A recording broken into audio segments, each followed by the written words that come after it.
partie du discours. Et nous sommes de retour au plateau pour la dernière partie de cette émission. Nous abordons notre quatrième sujet. Nous parlons du Togo à présent. Nouvelle constitution. Faure Gnassingbé se prononce pour la première fois et le président de la République togolaise s'est prononcé sur la modification constitutionnelle qui a placé le Togo sous un régime parlementaire. Il a donné en tout cas ses propos sur cette modification constitutionnelle à l'occasion de la 9e édition du FOCAC en Chine. La semaine dernière, le président togolais est revenu sur les modifications de la Constitution et ses avantages. Pour lui, cette réforme vise entre autres à équilibrer les pouvoirs exécutifs et législatifs, permettre une certaine redevabilité envers la population. Beaucoup de choses, en tout cas, on a vu un peu les passages médiatiques des membres du gouvernement sur cette modification constitutionnelle. Le président de la République, pour la première fois, s'est livré à cet exercice aussi. Il est allé dans la même logique que ses ministres. Nous en parlons avec nos invités. Je commence par vous, Dominique Lacmore. Vous avez suivi avec nous ce discours du chef de l'État en Chine. Il a évoqué cette modification constitutionnelle. Le Togo est désormais sur un régime parlementaire, une manière d'enraciner la démocratie au Togo. Évidemment. Mais je voudrais dire pourquoi tu dis que le chef de l'État a exprimé pour la première fois. Non, il a exprimé là où il fallait, parce que je ne sais pas si il devait sortir ici au Togo chaque fois à son palais présidentiel pour parler d'une chose que tout le monde connaît. Je n'ai pas critiqué le lieu où il a adressé ses discours, Dominique. Comme vous parlez de la première fois, c'est comme on l'attendait à s'exprimer. Donc, non. Officiellement, c'est sa première prise de parole officielle sur le sujet. Donc c'était une première occasion où il s'est exprimé. Bon, Dominique, je préfère que vous veniez au sujet, s'il vous plaît. Sinon... il a été exprimé au Togo. Il ne fait que c'est le numéro 1 togolais. Donc une fois à l'extérieur, il est de bon temps que le chef de l'État puisse parler de sa politique intérieure. Bon, vous n'êtes pas sans savoir qu'il y a aussi un peu de spéculation, quelques personnes qui hésitent à épouser l'idée. Je vais parler du cas en face qui s'oppose au pouvoir du président de la République. Donc aujourd'hui, l'occasion lui a donné de parler brièvement sur ce basculement que le Togo a choisi. C'est pas le président Faure qui a choisi, c'est le Togo, c'est le peuple qui a décidé de changer un régime dont les vertus sont énormes, qu'a dit le président de la République. Donc moi j'ai pas trouvé d'étrange. C'était une bonne chose d'expliquer à ceux qui sont de loin et qui pensent que ce que le Togo est en train de faire. Vous avez vu, il y a les détracteurs de ceux qui s'opposent au pouvoir de Faure Gnassingbé. Vous voyez dans un autre œil cette modification en pensant comme si c'était une place taillée pour le président de la République. Non, cette fois-ci ce n'est pas ça.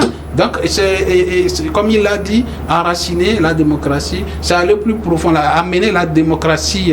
Le pouvoir doit être actuellement par le peuple, c'est le peuple qui doit décider. Ce n'est pas quelqu'un qui va rester quelque part et peut bien prendre des décisions. Quand on parle du peuple qui décide, c'est que les décisions se prennent désormais à l'Assemblée nationale. Donc cette Assemblée nationale est élue par le peuple. Donc on a ramené la politique à un niveau où le peuple s'exprime, et non seulement il a exprimé les vertus de cette nouvelle constitution, il dit comment ça va permettre à développer le pays. Il a parlé de la décentralisation.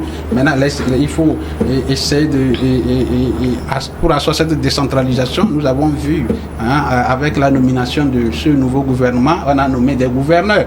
Donc l'administration est en train d'être rapprochée au plus proche des populations, c'est-à-dire surtout les populations du premier niveau qui est la localité. Donc aujourd'hui, il a juste présenter les vertus de notre nouvelle constitution. Donc le chef de l'État est revenu sur les atouts. Elle a parlé des administrations, des systèmes, renforcement des systèmes, des institutions politiques.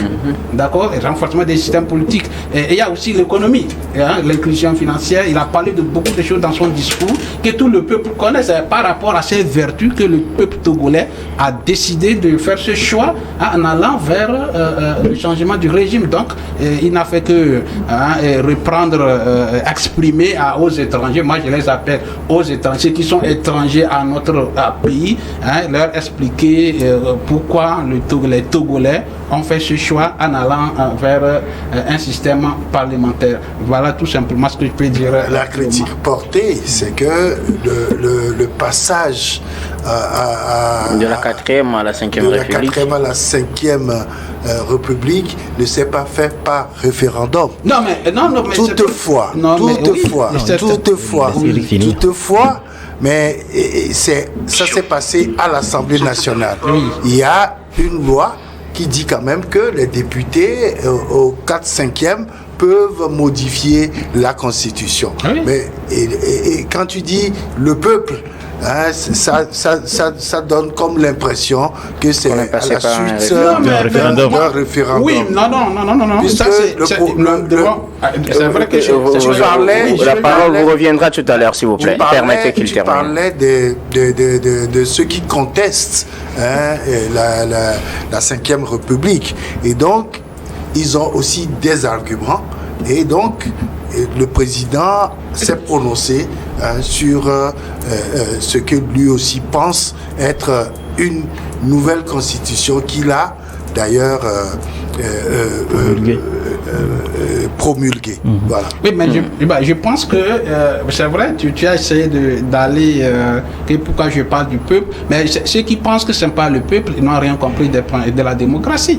Quand les députés prennent des lois, ils prennent au nom du peuple. Les députés, c'est les représentants du peuple. Donc, quand les députés prennent des lois, le peuple doit assumer, c'est nos représentants. Quand tu envoies quelqu'un au Parlement, c'est qu'il doit te représenter, et tout ce qu'ils prennent comme décision n'engage que tout le peuple. Donc on ne peut pas dire que cette constitution ne reflète pas l'adhésion du peuple. Donc c'est ceux qui s'en prennent, ils doivent s'en prendre à leurs représentants, et surtout que la constitution a été votée presque à l'unanimité, à part 3 personnes qui se sont abstenues, à l'unanimité de notre Assemblée nationale. Ce que nous sommes en train de dire, c'est qu'à la suite de ce vote-là, les députés sont encore sortis pour aller vers le peuple, pour leur expliquer ce qui s'est passé. Oui, c'était une affaire justement. Donc, en disant tout de suite que le peuple, de la manière dont tu l'as présenté, c'est pour ça que j'ai voulu juste apporter. Merci beaucoup à vous tous. On va pas faire un dialogue entre vous. Maoulolo, excusez-moi, Maoulolo.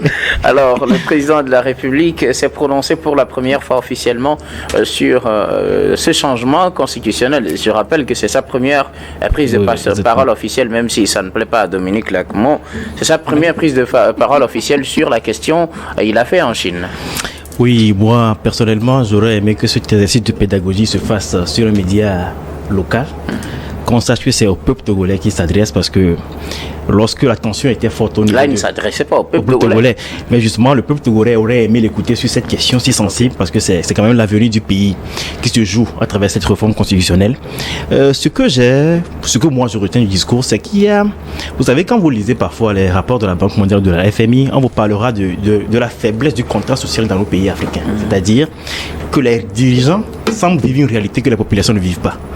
Lorsqu'ils avancent ces arguments, qui détaille lorsqu'il avance ses propos, qu'il détaille avec des arguments bien fondés d'ailleurs, ou assez solides. Mais lorsqu'on écoute l'homme de la rue vous dira, ou le Togolais lambda vous dira, que ce n'est pas un problème d'institution que le pays a, mais c'est plutôt un problème de manque de suspicion par rapport à la transparence des processus électoraux. Du manque de confiance. Du manque de confiance par rapport au déroulement du processus électoral. Et contrairement à ce qu'on pense, le régime parlementaire n'est pas plus exempt exemptes ne cadrent pas forcément ce manque de confiance-là.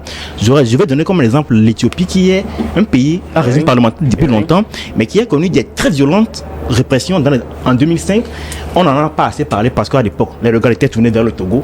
Mais Meles Zenawi a eu son mandat à l'époque en enfermant beaucoup d'opposants, en tuant beaucoup aussi. Ce qui veut dire que même lorsque vous êtes dans un régime parlementaire, mais lorsque les règles du jeu ne sont pas acceptées par tout le monde, ou que certaines personnes ont des doutes par rapport aux règles du jeu, les mêmes problèmes vont toujours se poser. Et en Afrique, il faudrait aussi qu'on arrive à comprendre qu'il y a la légalité, mais aussi la légitimité. Quelque chose peut être légal, c'est-à-dire les lois peuvent permettre de le faire, mais est-ce que c'est pour ça que la personne qui le fait est légitime de le faire, ou est-ce que c'est la meilleure façon de faire? Non. Et dans la plupart des pays, par exemple, vous avez parlé d'Alpha Condé plus tôt, Alpha Condé était dans une position légale en faisant 5e mandat. Mais la légitimité lui a manqué et il a payé cher. Donc, je pense que ce qui est actuellement le plus important, vous avez parlé du peuple. Ceux qui s'opposent ne sont pas des extra-peuples aussi. Ils ont aussi leurs arguments et ils s'estiment que ce changement n'aurait pas dû se passer de cette façon-là et surtout pas à cette période. Le changement, on ne peut pas le critiquer sur le fond. C'est une bonne chose, c'est une bonne chose si c'est respecté à la lettre. Maintenant, pourquoi on l'a fait à cette période-là? Ça pose des questions que les gens continuent pas à se poser. Et moi, j'aimerais quand même que le chef de l'État fasse aussi envers le peuple togolais ce exercice de pédagogie pour expliquer à tout le monde le bien fondé du changement qu'il initie. Et je pense que ça permettrait de faire taire un peu les critiques de gauche à droite. Eric Johnson, maintenant, la parole est à vous. Merci. Je pense que, comme on dit toujours, l'occasion fait le larron. Le chef de l'État a profité d'une tribune pour se prononcer sur la gouvernance.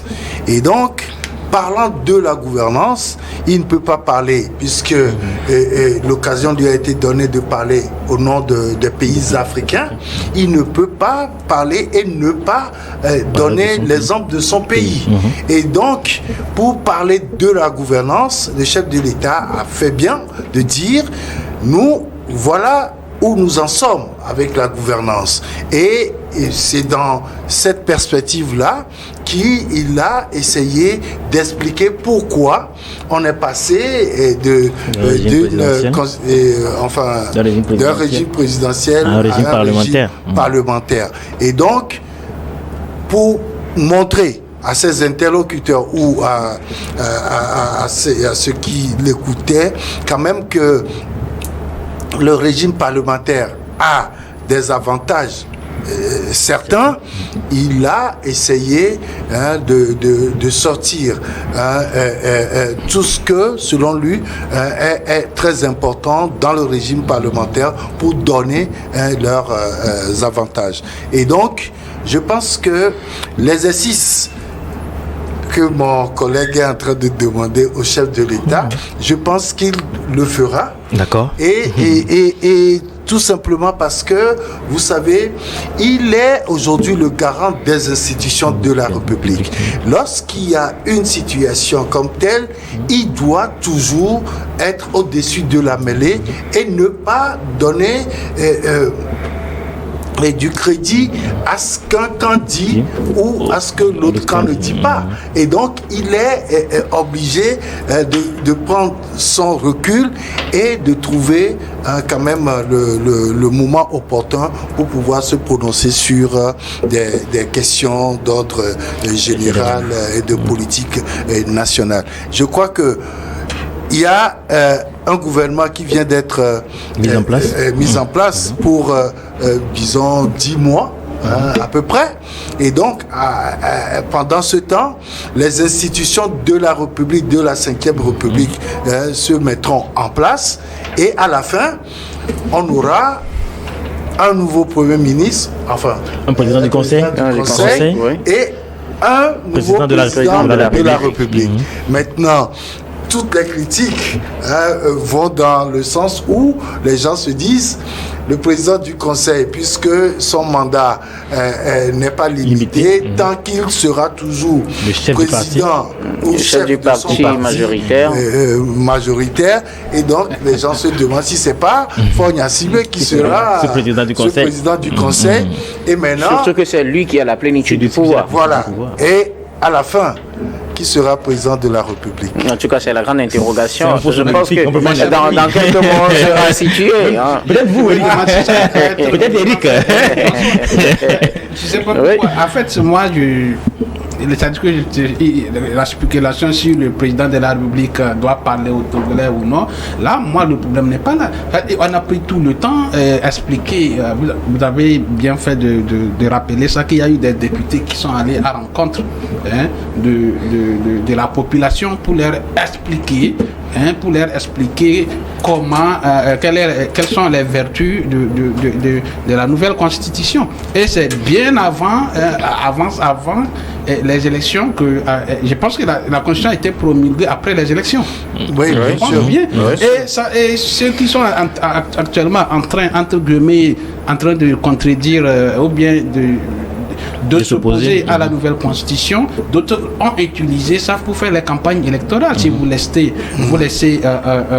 le parti du président fort aller prendre le Parlement, la nouvelle constitution sera adoptée. Moi, je pense que entre guillemets, ça serait comme un référendum que cette élection a servi. Hein, les élections législatives. Du moment où on l'a pas appelé référendum, c'est pas un référendum. J'ai dit, si les gens, entre guillemets, j'ai vu d'autres, et je me posais la question si est-ce que j'avais eu peur de voir le président du parti le parti du président fort perdre les élections législatives, parce que je me disais, mais si les gens là n'ont pas essayé de mettre le couteau dans leur dos à modifier une constitution, et puis on attend de promulguer cette constitution à la veille d'une élection, et heureusement pour ce parti, mais ils sortent gagnants et presque à 100% au Parlement. Ça veut dire que le peuple a épousé l'idée d'aller vers la nouvelle constitution. Ça, c'est mon analyse personnelle. Donc, c'est pourquoi j'ai dit à ceux-là qui sont en train de se mettre dans la posture de contestateur éternel, où on appelle à gens, mais la solution, c'est de travailler et gagner le Parlement.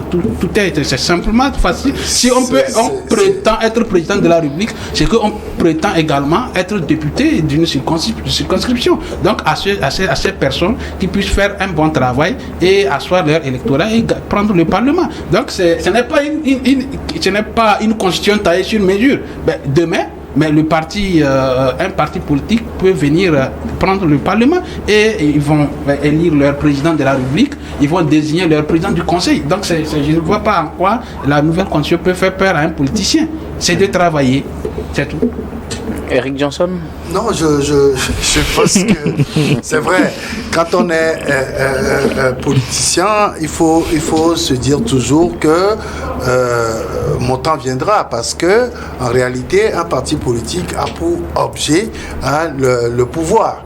Et donc, je pense que, comme tu l'as dit, chacun travaillera pour arriver quand même majoritaire à l'Assemblée nationale. Mais dans notre contexte, est-ce que c'est vraiment évident?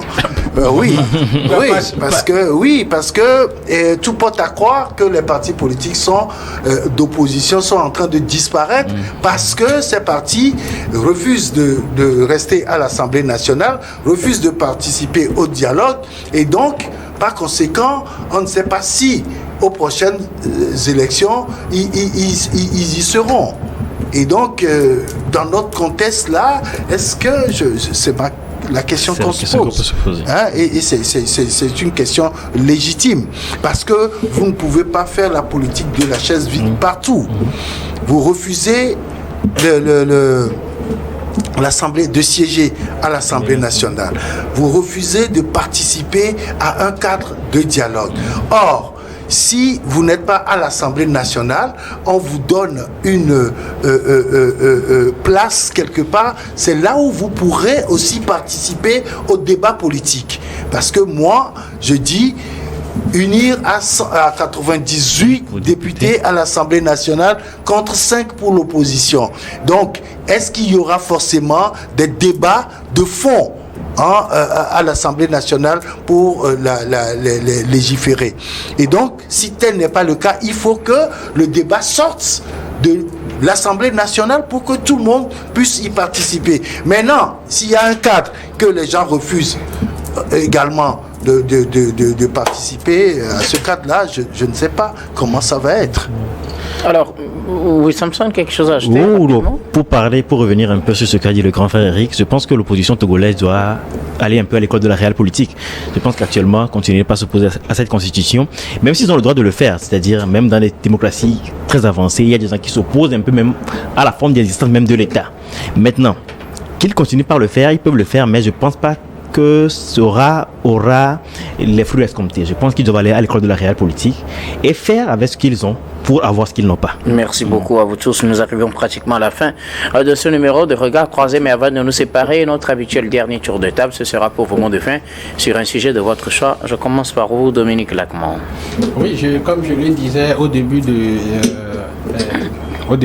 la prise d'antenne, je disais que le mouvement des FDT est en train d'organiser une activité. Nous l'avons commencé depuis Lomé et ça se poursuit sur toute l'étendue du territoire togolais. Donc on était à Tapamé, après à Tapamé, Sokodé, demain ça serait à Kara. Après on va chuter dans les régions des Savannes. C'est d'apporter, l'objectif de l'activité c'est d'apporter un soutien aux forces de défense et de sécurité qui sont au front, qui nous défendent, qui se mettent qui mettent tout en œuvre pour nous sécuriser.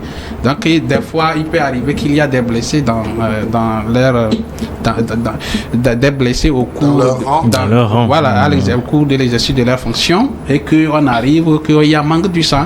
Donc c'était l'idée de mettre à la disposition du Centre national de transfusion sanguine que le mouvement a organisé cette activité que nous appelons tout le monde à soutenir. Déjà, il y a d'autres qui nous ont soutenus, notamment le ministère de la Sécurité, la LONATO, et voilà, il y a un parrain également qui nous a soutenus.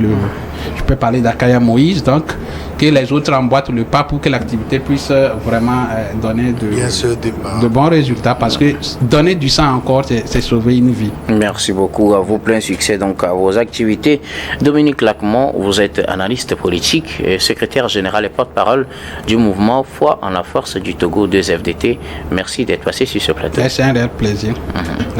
Samson, vos mots de fin. Je ne vais pas être long, je vais juste souhaiter une bonne rentrée à nos sœurs, à nos petits frères, à nos petites sœurs qui commencent l'école le 16 prochain. Bonne année académique à eux. Merci beaucoup. À vous, Samson Maulolo Arlidja, vous êtes journaliste et analyste politique.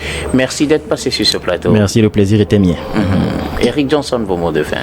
Merci, je continue par croire que nos politiciens vont savoir que tout ce qu'ils font a quand même un impact sur la vie de leurs concitoyens.